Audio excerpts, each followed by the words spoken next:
lagay ng ating panahon ngayong tanghali po ng December 17, 2024. Sa ngayon po ay lumakas na ang LPA nating binabantayan habang nasa layo po ngayon ng 119 km east ng southern part ng Davao Oriental. Posible po na mananatili lamang dyan sa silangang baybayin ng Mindanao hanggang po sa Huwebes at hindi naman yan nakitaan na maging malakas na bagyo.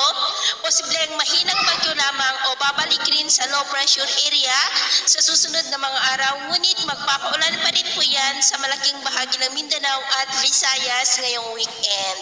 Sa ngayon po ay maituturing na yan na mahinang bagyo base po sa datos ng Joint Typhoon Warning Center at taglay na ang lakas ng hangin na umaabot po sa 45 kilometers per hour.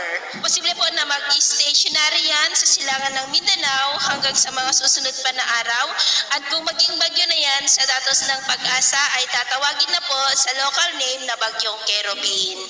At ito nga ang pinapakita ng forecast model nating ginagamit hanggang po sa susunod na 2 linggo. At sa lagay po ng ating panahon, amihan pa rin ang nakakaapekto dito sa malaking bahagi ng Luzon, shear line dyan sa may southern Luzon, easterly sa Visayas at intertropical convergence zone at trough ng LPA ang nandyan po ngayon, ang nakakaapekto po ngayon sa Mindanao. Ngayong tanghali ay cloudy skies with isolated rain sa malaking bahagi ng southern Luzon, ilang bahagi ng Cagayan Valley, Apayao, Aklan, Eastern Samar, Southern Leyte, Bohol, Caraga, Davao Oriental, Zamboanga at Basilan. At sa susunod po ng mga oras ay posible pa rin ang cloudy skies with isolated rains dito sa may Cagayan Valley, Metro Manila, Calabarzon, Camarines Provinces, Catanduanes, Mimaropa at ilang bahagi ng Kabisayan at Mindanao, kaya mag-ingat pa rin po tayo.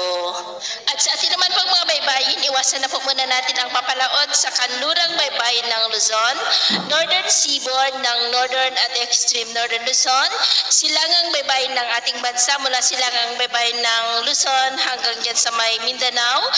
Dahil ang mga alon po dyan ay posible po na aabot hanggang sa 7 to 12 feet. Kaya hanggat maaari ay iwasan na po muna natin ang papalaod dyan sa mga may kulay pula para po mas makaiwas sa mga sakunang pangkaragatan.